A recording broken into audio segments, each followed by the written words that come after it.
സ്ത്രീകൾ അറിയുകയും പഠിക്കുകയും ചെയ്യേണ്ട 4 കാര്യങ്ങളാണ് ഇന്ന് പറയുന്നത്. ഗർഭിണിയായ സ്ത്രീ അവരുടെ ഗർഭകാലത്തുള്ള പരിശോധനയിൽ ഡോക്ടർമാർ മുന്തുവാരത്തിലൂടെ ചില വസ്തുക്കളൊക്കെ ഉള്ളിലേക്ക് ആക്കിക്കൊണ്ട് പരിശോധന നടത്തുമ്പോൾ അതുകൊണ്ട് നോമ്പ് മുറിയുമോ, കുളി നിർബന്ധമാകുമോ? രണ്ടാമത്തെ വിഷയം, സ്ത്രീകൾ അവരുടെ മുന്തുവാരത്തിൽ മനോഹരം ചെയ്യുന്ന അവസരത്തിൽ ഇനിയല്ലാത്ത അവസരങ്ങളിലും വിരല് ഉള്ളിലേക്ക് കയറിയാൽ അതുകൊണ്ട് നോമ്പ് മുറിയുമോ, കുളി നിർബന്ധമാകുമോ? മൂന്നാമതായി പറയുന്ന വിഷയം, സ്ത്രീകൾക്ക് ഇന്ദ്രിയസ്ഖലനമുണ്ടായാൽ, സ്വപ്നസ്ഖലനമുണ്ടായാൽ അവർ കുളിക്കൽ നിർബന്ധമാണോ? അതുപോലെ സ്വപ്നസ്ഖലനമുണ്ട്, നോമ്പ് മുറിയുമോ? നാലാമത്തൊരു വിഷയം, സ്ത്രീകൾക്ക് നോമ്പുകാരിയായിരിക്കെ നോമ്പ് തുറക്കുന്നതിൻ്റെ അല്പം മുമ്പ്, മഗ്രിബ് ബാങ്ക് കൊടുക്കുന്നതിൻ്റെ കുറച്ച് മുമ്പ്, അല്പം മുമ്പ് മെൻസസ് ഉണ്ടായാൽ ആ നോമ്പ് ലഭിക്കുമോ? ഇനി അത് ഖളാ വീട്ടേണ്ടതുണ്ടോ? ഈ വിഷയങ്ങളാണ് ഇന്നത്തെ ക്ലാസ്സിൽ ഉൾപ്പെടുത്തിയിട്ടുള്ളത്. പൂർണ്ണമായും എല്ലാവരും കേൾക്കണം എന്നാദ്യമായി അറിയിക്കുകയാണ്. പറയുന്ന വിഷയങ്ങളിൽ സംശയമുള്ളവർക്ക് താഴെ കമൻ്റ് ബോക്സിൽ മെസ്സേജ് ചെയ്ത് ചോദിക്കാം. ഈ പറയുന്ന കാര്യങ്ങളുമായി ബന്ധപ്പെട്ട സംശയങ്ങളൊക്കെ ടൈപ്പ് ചെയ്ത് ചോദിക്കാവുന്നതാണ്. ഇൻഷാ അല്ലാഹ് എല്ലാത്തിനും മറുപടി പറയുന്നതായിരിക്കും. അപ്പോൾ ഒന്നാമതായി പറഞ്ഞ വിഷയം, ഗർഭകാലത്ത് നടത്തുന്ന പരിശോധനകൾ, ട്രീറ്റ്മെൻറ്റ്, അതിൻ്റെ ഭാഗമായി അവരുടെ ഗുഹ്യസ്ഥാനത്ത് പരിശോധിക്കപ്പെടുന്നവർ അതിൻ്റെ വസ്തുക്കൾ വല്ലതും കയറ്റിയാൽ അതുകൊണ്ട് നോമ്പ് മുറിയുമോ ഇല്ലേ എന്നതാണ്. അതിൻ്റെ മറുപടി, അങ്ങനെ കയറ്റിയാൽ അതുകൊണ്ട് നോമ്പ് മുറിയും. ഉള്ളിലേക്ക് അങ്ങനെ വല്ല വസ്തുവും കയറ്റിയാൽ നോമ്പ് മുറിയുന്നതാണ്.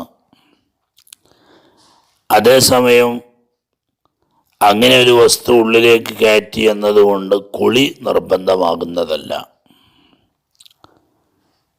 രണ്ടാമതായി പറഞ്ഞ വിഷയം, മനോഹരം ചെയ്യുന്ന അവസരത്തിൽ അവരുടെ വിരൽ ഉള്ളിലേക്ക് കയറുന്നതിനെ കുറിച്ചാണ്. സ്ത്രീകൾ ഇസ്തിൻജാ ചെയ്യുമ്പോൾ മലമൂത്ര വിസർജനത്തിൽ നിന്ന് വൃത്തിയായി മനോഹരം ചെയ്യുന്ന അവസരത്തിൽ അങ്ങനെ ഉള്ളിലേക്ക് വിരൽ കയറിപ്പോയാൽ അതുകൊണ്ടും നോമ്പ് മുറിയുന്നതാണ്. അതേസമയം കുളി നിർബന്ധമാകുന്നതല്ല. അതുപോലെ തന്നെ കുളിക്കുന്ന അവസരത്തിൽ അങ്ങനെ അവരുടെ മുന്തുവാരത്തിലൂടെയോ അതുപോലെ മുലക്കണ്ണിയുടെ ഉള്ളിലേക്കൊക്കെ വെള്ളം കയറിയാലും നോമ്പ് മുറിയുന്നതാണ്. ഫിഖ്ഹിൻ്റെ കിതാബുകളിൽ ഈ വിഷയങ്ങളൊക്കെ വിവരിക്കപ്പെട്ടതായിട്ട് കാണാം. ഇആനത്തു ത്വാലിബീനിലൊക്കെ പറഞ്ഞിട്ടുണ്ട്. അപ്പം അങ്ങനെ നോമ്പ് മുറിയുന്ന കാര്യങ്ങൾ അതൊക്കെ ശ്രദ്ധിക്കേണ്ടതാണ്. പിന്നെ സ്ത്രീകൾക്ക് ഇന്ദ്രിയസ്ഖലനമുണ്ടായാൽ, സ്വപ്നസ്ഖലനമുണ്ടായാൽ അതുകൊണ്ട് നോമ്പ് മുറിയുമോ, കുളി നിർബന്ധമാകുമോ? സ്വപ്നസ്ഖലനമുണ്ടായാൽ പുരുഷന്മാരെ പോലെ തന്നെ സ്ത്രീകൾക്കും അതുകൊണ്ട് നോമ്പ് മുറിയുന്നതല്ല. അതേസമയം കുളി നിർബന്ധമാവുകയും ചെയ്യും.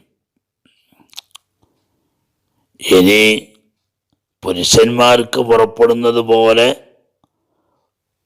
പുറത്തേക്ക് വരാത്ത രൂപത്തിൽ അവരുടെ കുഹ്യസ്ഥാനത്ത്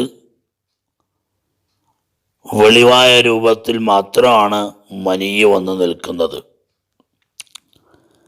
അങ്ങനെ വന്നു നിന്നാലും അതുകൊണ്ട് കുളി നിർബന്ധമാകുന്നതാണ്. സ്വപ്നസ്ഖലത്തിലൂടെ ആണെങ്കിൽ നോമ്പ് മുറിയില്ല. അപ്പോൾ പുറത്തേക്ക് ചാടി വീഴണം എന്ന് നിർബന്ധമല്ല. ഇതും ഫിഖ്ഹിന്റെ കിതാബുകളിൽ വിശദീകരിക്കപ്പെട്ട വിഷയമാണ്. അതിനോടനുബന്ധിച്ച് മറ്റൊരു വിഷയം പറയാനുള്ളത്, മനിയ് പുറപ്പെട്ടു കഴിഞ്ഞാൽ കുളി നിർബന്ധമാകുമെന്ന് പറയുമ്പോൾ ചില ആളുകൾക്കൊക്കെ ഉണ്ടാകുന്നൊരു സംശയമാണ്, ഭാര്യ ഭർത്താവ് പരസ്പരം ബന്ധപ്പെട്ടതിന് ശേഷം കുളി കഴിഞ്ഞ് മനിയ് ബാക്കിയുള്ളത് പുറത്തു വന്നാൽ അതുകൊണ്ട് കുളി നിർബന്ധമാകുമോ? ഭർത്താവിൻ്റെ മനിയാണ് ഉള്ളിൽ നിന്ന് പുറത്തേക്ക് അവളിൽ നിന്ന് വന്നത്, എന്നാൽ കുളി നിർബന്ധമാകുമോ? അതിനെക്കുറിച്ച് പറയാനുള്ളത്, ശാരീരിക ബന്ധത്തിൽ അവളുടെ പൂർണ്ണ തൃപ്തിയോടെ അവളും അതിൽ പങ്കുചേർന്നുകൊണ്ട് ശാരീരിക ബന്ധത്തിൽ ഏർപ്പെട്ടു. രണ്ടാളും അതിൻ്റെ സുഖങ്ങളൊക്കെ എടുത്ത് അങ്ങനെ അവൾ കുളിച്ച് മൂത്രയിക്കുന്ന അവസരത്തിൽ മനിയ് പുറത്തു വന്നാൽ നിർബന്ധമായും അവൾ കുളിച്ചിരിക്കണം. അതുപോലെ തന്നെ പുരുഷനും കുളി കഴിഞ്ഞതിന് ശേഷം മൂത്രമൊഴിക്കുമ്പോൾ നേരത്തെ വന്നതിൻ്റെ ബാക്കി മനിയ് ഇന്ദ്രിയം പുറത്തു വന്നാൽ വീണ്ടും കുളിക്കൽ നിർബന്ധമാണ്. അതിനാലാണല്ലോ കുളിക്കുന്നതിന് മുമ്പ് മൂത്രമൊഴിക്കൽ പ്രത്യേകം സുന്നത്തുണ്ട്. അത് ബാക്കിയുള്ള മനിയൊക്കെ പുറത്തു വരാൻ വേണ്ടിയിട്ടാണ്. അപ്പം അങ്ങനെ മൂത്രമൊഴിക്കാതെ കുളി കഴിഞ്ഞിട്ടാണ് ബാക്കി മനിയ് പുറത്തു വന്നതെങ്കിൽ നിർബന്ധമായും കുളി മടക്കണം, വീണ്ടും കുളിക്കണം. എന്നാലേ ജനാബത്ത് ഉയരുകയുള്ളൂ.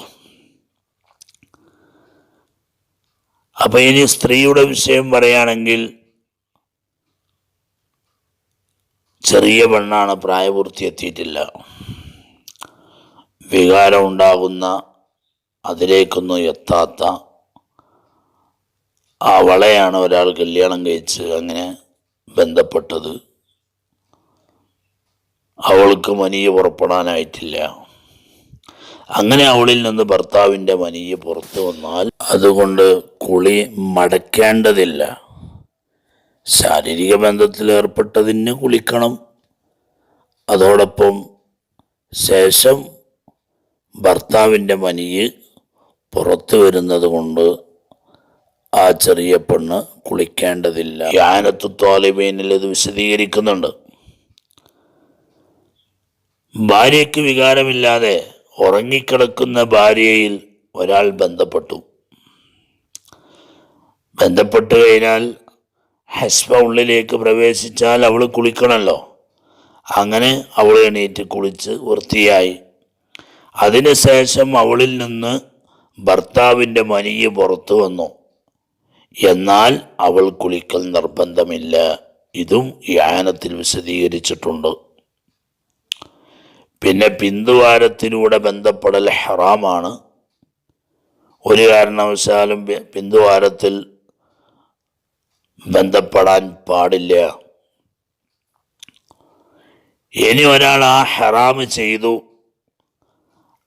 അവനിക്ക് ഇന്ദ്രിയ സ്ഖലനവും ഉണ്ടായി, ആ സ്ഖലിക്കപ്പെട്ട മനിയാണ് പുറത്തു വന്നതെങ്കിൽ അതുകൊണ്ടും കുളി നിർബന്ധമാകുന്നതല്ല.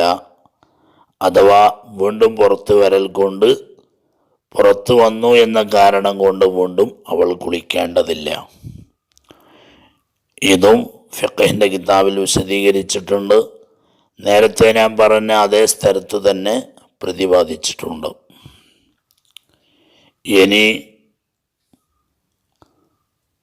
ഹൈള് മഗ്രിബ് ബാങ്ക് കൊടുക്കുന്നതിൻ്റെ അല്പം മുമ്പാണ് പുറപ്പെട്ടത്. പല സ്ത്രീകൾക്കും അങ്ങനെ സംഭവിക്കാറുണ്ട്. അവർക്ക് ആ സമയത്ത് വലിയ വിഷമവും പ്രയാസവും അനുഭവപ്പെടാറുണ്ട്. കാരണം വൈകുന്നേരം വരെ വെയിറ്റ് ചെയ്ത് വൈകുന്നേരം നോമ്പ് തുറക്കാനുള്ള ആ അവസരത്തിലാണ് മെൻസസ് ഉണ്ടാവുന്നതെങ്കിൽ ഏതൊരു സ്ത്രീക്കും അതിൻ്റെ പ്രയാസം അനുഭവപ്പെടും. അപ്പം അങ്ങനെ മഗ്രിബ് ബാങ്ക് കൊടുക്കുന്നത് എപ്പോഴാണ്? സൂര്യാസ്തമയത്തോടു കൂടെയാണ്. സൂര്യൻ അസ്തമിച്ചത് മുതൽ സഫഖുൽ അഹ്മർ മായുന്നത് വരെയാണ് മഗ്രിബിൻ്റെ വഖത്ത്. അപ്പം ആ വഖത്ത് ആവുന്നതിൻ്റെ അല്പം മുമ്പ് ഒരു പെണ്ണിന് മെൻസസ് ഉണ്ടായാലും ആ നോമ്പ് നഷ്ടപ്പെടും. അതുവരെ അവൾ നോമ്പുകാരിയായി നിന്നതിൻ്റെ പ്രതിഫലമൊക്കെ അവൾക്ക് കിട്ടും. അല്ലാഹു തആല വലിയ കാരുണ്യവാനാണല്ലോ. അതുകൊണ്ട് തന്നെ അവൾ അത്രയും സമയം പിടിച്ചുന്നതിൻ്റെ പ്രതിഫലം കിട്ടുന്നതോടൊപ്പം ആ നോമ്പ് നഷ്ടപ്പെടും. ആ നോമ്പ് പിന്നീട് അവൾ ഖളാ വീട്ടണം. ഖളാ വീട്ടൽ അവളുടെ മേൽ നിർബന്ധമാണ് എന്ന് ആ വിഷയസംബന്ധമായി അറിയിക്കുന്നു. അല്ലാഹു തആല നാഫിയായ ഇൽമ് പഠിക്കാനും അതനുസരിച്ച് അമല് ചെയ്യുവാനും മറ്റുള്ളവർക്ക് പകർന്നു നൽകുവാനും നമുക്കെല്ലാം തൗഫീഖ് നൽകുമാറാവട്ടെ. ആമീൻ ആമീൻ യാ റബ്ബൽ ആലമീൻ.